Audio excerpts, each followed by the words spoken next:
Welcome to our channel. Today we how to authenticate EV charging access using Apple Wallet Transit. Open the Apple Wallet app on your iPhone. Tap the plus sign in the top right corner to add a new card. Select Transit Card from the options presented. If prompted, choose your preferred transit provider that supports EV charging. Follow the on-screen instructions to create your account or sign in. Once signed in, add your payment method if required. After setting up, navigate back to your wallet. Locate the transit card you just created. Tap on the transit card to view your balance and details. Ensure you have sufficient balance for charging. Approach the EV charging station where you want to charge your vehicle. Check if the station supports Apple Wallet Transit mode. When ready to authenticate, open your wallet and select your transit card.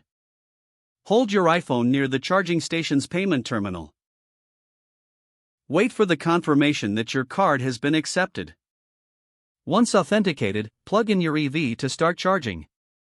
Monitor your charging progress on the station's display or in your app.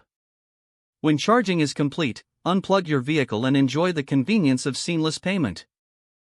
If the page does not load, refresh the browser or try again in a private or incognito window. Make sure you are using the correct email address, then retype it carefully to avoid small typos. If your password is not accepted, use the reset option and create a new strong password you can remember.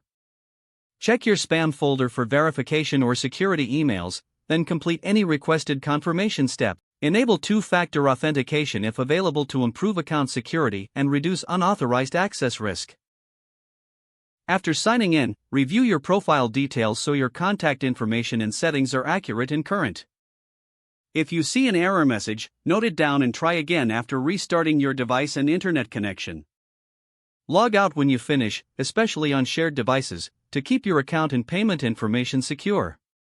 If the page does not load, refresh the browser or try again in a private or incognito window. Make sure you are using the correct email address, then retype it carefully to avoid small typos. Don't forget to like this video and subscribe to our channel for more step-by-step tech guides.